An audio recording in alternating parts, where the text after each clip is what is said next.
बहुत बहुत स्वागत है आपका मनीष जी इंडिया न्यूज के मंच पर। सबसे पहले आवाज क्या आ रही है मनीष जी की? अपने आप को अनम्यूट कर लीजिए प्लीज, आपकी आवाज नहीं पहुंच रही। सर अभी भी नहीं आ रही आवाज।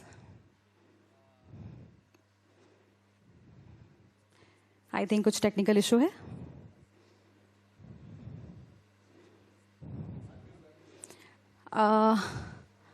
अनम्यूट करना होगा सर आपको। You are muted.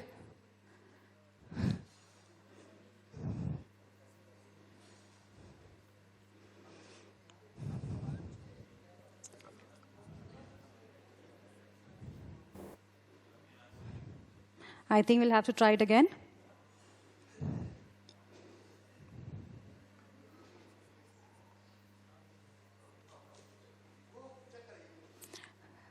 Manish ji आपको आवाज आ रही है?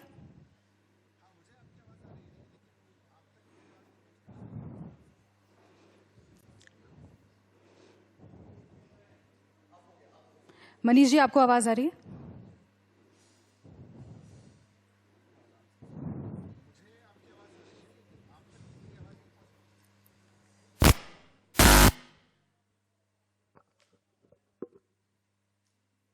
हेलो जी Manish ji, can you hear me? जी, आप मुझे सुन पा रहे हैं? मैं सुन पा रहा हूं आपको, पर आप मुझे सुन पा रहे हैं?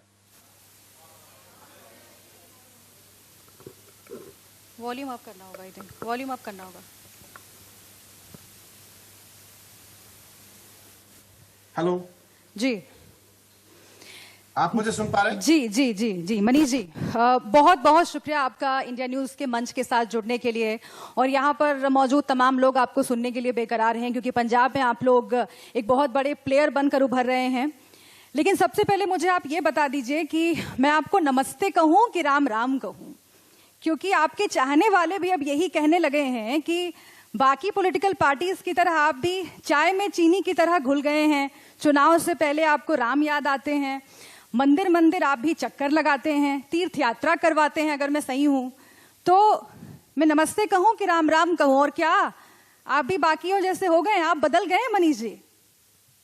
दिल साफ होना चाहिए, नियत साफ होनी चाहिए, भाषा कुछ भी रख लीजिए, नमस्ते कहिए, राम राम कहिए, सत श्री अकाल करिए, एक ही बात है। लेकिन पॉलिटिक्स वही वाली कर रहे हैं क्या आप भी, जिसके खिलाफ आप बात करते रहे थे? क्योंकि जो मेरा जर्नलिस्टिक करियर है, मैं आपको बताऊं, आपकी पार्टी के उम्र जितना ही है, मुझे लगता है करीब करीब।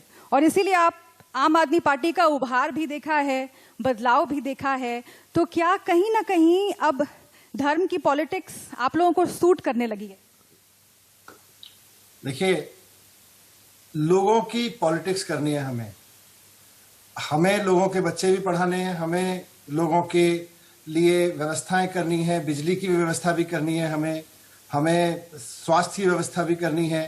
गरीब महिलाओं के घर में जब खर्चे के लिए कुछ ना हो और उनको छोटी छोटी चीज़ों के लिए अपने महीने की इनकम पे डिपेंड करना पड़े और उसमें से पूरा ना पड़ रहा हो, तो 1000 रुपये की मदद जैसी चीज़ें भी लेके आनी है। दुनिया भर के देशों में ये होता है, इंडिया में इसको अवॉइड किया जाता है। हम वो भी करना चाहते हैं, साथ साथ हम ये सब भी करना चाहते हैं जिसकी आप बात कर रहे हैं, क्योंकि हर आदमी का ख्वाब होता है कि वो तीर्थ यात्रा पे जाए, और उस पर कोई गलत नहीं है तीर्थ यात्रा पे ले जाने में। ठीक है, अब हम जरा पंजाब पे आते हैं, जो कि हमारा आज का सबसे अहम मुद्दा है और पंजाब की पब्लिक आपको सुनना चाहती है।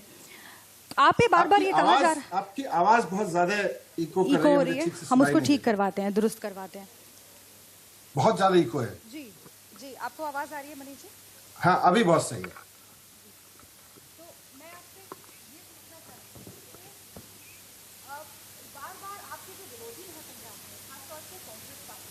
जो चन्नी साहब हैं, लगातार ये कह रहे हैं कि ये तो बाहरी लोग हैं और ये काले अंग्रेज की तरह आकर के पंजाब पर कब्जा करना चाहते हैं। इन्हें पंजाब की समझ नहीं है, ये जानते ही नहीं है कि पंजाबियत क्या है। तो आखिर पंजाब के लोग आपको कैसे अपनाएंगे अगर बार बार आपको बाहरी कहा जा रहा है? देखिए, पंजाब तो पूरे देश का है और पूरा देश पंजाब का है।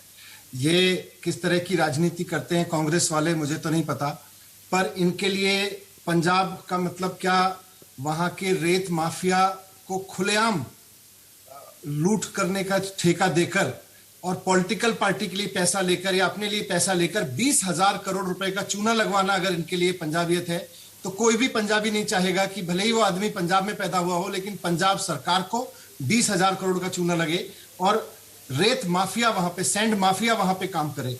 कोई पंजाबी नहीं चाहता कि मेरे बच्चों के स्कूल का मिड डे मील का पैसा खाया जाए। कोई पंजाबी नहीं चाहता कि मेरे बच्चों को जो पढ़ाया जाए उसको पढ़ाने वाला टीचर को केवल 6,000 रुपए की तनख्वाह मिले। कौन सी पंजाबियत की बात कर रहे हैं ये? कौन से पंजाब की बात कर रहे हैं ये?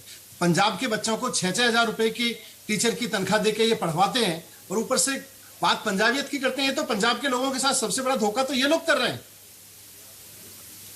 लेकिन वो तो जैसे को तैसा के मूड में हैं, क्योंकि आप लोगों ने यहाँ पर बेरोजगारी का मसला उठाया और जो शिक्षक हैं उनकी मांग को चन्नी साहब के सामने उठाने की कोशिश की। अब सिद्धू साहब जाकर के वहां अरविंद केजरीवाल के घर के बाहर बैठ गए अतिथि शिक्षकों को लेकर के, तो वो यही कह रहे हैं कि कौन से दिल्ली मॉडल की बात कर रहे हैं, वहां भी बेरोजगारी है, पहले दिल्ली में जो है हालात सुधार लीजिए, वो ये कह रहे हैं। दिल्ली के गेस्ट टीचर्स खूब खुश हैं। दिल्ली के गेस्ट टीचर्स को प्रॉब्लम नहीं है, क्योंकि वो जानते हैं कि आम आदमी पार्टी की सरकार ने, केजरीवाल जी की सरकार ने उनको रेगुलराइज करने का बिल 2017 में पास करके भेज दिया था, जिसको भारतीय जनता पार्टी एलजी साहब के पास में तब से रोक के बैठी हुई है। यहाँ के गेस्ट टीचर्स को वो पता है। सिद्धू साहब को ये नहीं पता था, तो उन्हें लगा शायद 6,000 रुपए देके एक ही स्कूल को 1, 2, 3, 4, 5 क्लासेस एक ही टीचर से 6,000 रुपए की तनख्वाह देके पढ़वाने का जो पाप ये लोग कर रहे हैं, इनको लगा कि दिल्ली में आएंगे और मुद्दा उठाएंगे और गेस्ट टीचर भड़क जाएंगे। दिल्ली के गेस्ट टीचर नहीं भड़कने वाले इसी से। उनको पता है कि उनकी सरकार उनको परमानेंट करने का बिल पास कर चुकी है और उनको 6,000 रुपए नहीं, उनको 35,000, 40,000 रुपए, 50,000 रुपए तक के पेमेंट दे रही है अलग अलग लेवल पर। तो उनको पता है दिल्ली के गेस्ट टीचर्स को। जी, अब मैं ये दोनों सवाल जरा मिक्स करके आपसे पूछना चाहती हूँ। पंजाबियत का मसला है और शिक्षा का मसला है।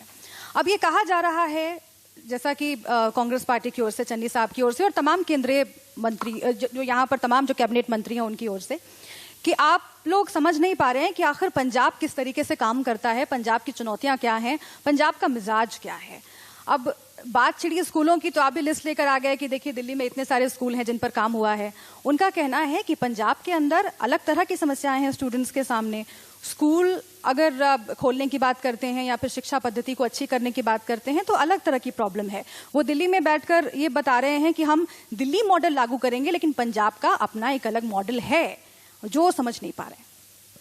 अभी जो पंजाब का मॉडल है, जो पंजाब का मॉडल नहीं है, एक्चुअली कांग्रेस का मॉडल है। कौन सा पंजाब का मॉडल है? कांग्रेस का मॉडल है कि स्कूल में बच्चों को 6,000 रुपए की तनख्वाह देके एक ही टीचर से सारी क्लास पढ़ाओ। क्लास 1 से क्लास 5 तक पूरे सारे बच्चों को पढ़ाने के लिए केवल एक टीचर होगा, उसको भी तनख्वाह मिलेगी 6,000 रुपए। ये कांग्रेस का मॉडल है। ये अब पंजाब को पसंद नहीं आ रहा है। पंजाब को यह पसंद नहीं आ रहा है कि उनका पैसा सैंड माफिया खा जा रहा है, सैंड माफिया के जरिए पॉलिटिशियन खा जा रहे हैं। वो पैसा अगर सरकारी किटी में जाता, टैक्स जाता है, तो उस पर चन्नी साहब की अपनी विधानसभा में हो रहा है। ये अगर टैक्स में आता सरकार के, तो पंजाब के लिए कितनी योजनाएं बन सकती थी उस पैसे से। एक तरफ ये कहते हैं पंजाब के पास पैसा नहीं है, पंजाब सरकार के पास पैसा नहीं है, दूसरी तरफ में 20,000 करोड़ रुपए सैंड माफिया को चोरी करने दे रहे हैं टैक्स की। तो ये कौन सा मॉडल है? ये कांग्रेस को मुबारक हो मॉडल। पंजाब ऐसा मॉडल नहीं चाहता है। पंजाब ऐसा मॉडल चाहता है जहां ईमानदारी से राजनीति हो, जहां उनके बच्चों के लिए अच्छी शिक्षा उपलब्ध कराई जाए, जहां बिजनेसमैन को काम करने के लिए अच्छा वातावरण हो, रेड राज ना हो, जहां कोई रिश्वत ना मांगे उनसे बिजनेसमैन से, जहां किसानों को कोई दुखी ना करे। ये पंजाब चाहता है। पंजाब ये नहीं चाहता है जो कांग्रेस कर रही है। लेकिन वो ये भी कह रहे हैं कि पंजाब का मॉडल, कांग्रेस का मॉडल दलितों का मॉडल भी है, क्योंकि आप लोग जो बात कहते रहे वो कांग्रेस ने कर दिखाया। उनका ये कहना है कि एक दलित को मुख्यमंत्री उन्होंने बनाया। अब जो जुबानी बयानबाजी चल रही है उसमें बहुत सारी बातें बिलो द बेल्ट की जा रही हैं। चन्नी साहब भी आज सुबह 10 बजे के करीब हमारे मंच पर थे और उन्होंने ये कहा कि जिस तरह की भाषा का इस्तेमाल किया जा रहा है आम आदमी पार्टी के नेताओं की ओर से, वो ठीक नहीं है। क्योंकि चन्नी साहब का ये कहना है कि वो संघर्ष से उठे हैं, खुद उस अनुसूचित जाति से ताल्लुक रखते हैं। अगर वो ऑटो चलाते हैं तो आम आदमी पार्टी मजाक उड़ाती है, अगर बाकी कुछ काम करते हैं तो आप लोग उनको अलग तरह के ताने कसते हैं। तो उनका ये कहना है कि उनके संघर्ष का ये अपमान है। आप कैसे देखते हैं उसको? नहीं, चन्नी साहब ने जो संघर्ष किया है वो पंजाब की जनता भी देख रही है। इसीलिए मैंने बार बार आपको जिक्र किया कि उनकी अपनी विधानसभा में दलितों के बच्चे हों या अनुसूचित जाति के बच्चे हों और किसी सबके बच्चे हों, उनके लिए वो स्कूल तक ठीक नहीं करा पाए। ये पंजाब के लोग देख रहे हैं। अपने लिए ठीक कर लिए हैं। चन्नी साहब कहां से कहां पहुंच गए हैं और चन्नी साहब की विधानसभा के स्कूल, पंजाब के स्कूल कहां से कहां पहुंचे हैं, ये लोगों ने देख लिया। मैं दूसरी बात जो बार बार आपको कह रहा हूं कि ये भी पंजाब के लोगों के हिस्सा का पैसा था, जिससे किसी दलित के, किसी अनुसूचित जनजाति के, किसी गरीब आदमी का कल्याण हो सकता था। 20,000 करोड़ रुपए का सैंड माफिया चोरी कर रहा है चन्नी साहब के राजनीतिक संरक्षण में। उनको इस बात का जवाब देना चाहिए, इस बात की दुहाई नहीं देनी चाहिए कि मैंने संघर्ष किया है। जी, एक आखिरी सवाल आपसे कि आखिर क्या इस बार पंजाब की जनता आप में विश्वास दिखाएगी, आपको अपनाएगी? क्योंकि 2014 से जिस सफर की शुरुआत हुई थी, हमने देखा कि उसमें डाउनफॉल आया है। 2019 में उतना अच्छा प्रदर्शन नहीं रहा आप लोगों का। 2017 विधानसभा चुनाव में भी उतना अच्छा परफॉर्म नहीं कर पाए। तो इस बार क्या बदल गया है पहले से कि आप अच्छे प्रदर्शन की उम्मीद कर रहे हैं? इस बार पंजाब के लोगों का मूड बदला हुआ है। पंजाब के लोग कह रहे हैं कि भाई कांग्रेस को मौका देके देख लिया, अकालियों को मौका देके देख लिया, एक बार केजरीवाल जी की जो ये ईमानदारी की राजनीति है, काम करने की राजनीति है, इसको भी मौका देके देखते हैं। तो एक मौका केजरीवाल को देके लोग देखना चाहते हैं और यही वहां मूड बदला हुआ दिख रहा है हर तरफ। ठीक है, मनीष सिसोदिया जी ने यह अपील की है कि एक मौका केजरीवाल को जरूर देखे पंजाब की जनता। बहुत शुक्रिया आपका हमसे बातचीत करने के लिए। दिल्ली के डिप्टी सीएम मनीष सिसोदिया हमारे साथ जुड़े हुए थे इंडिया न्यूज के मंच पर। बहुत बहुत शुक्रिया।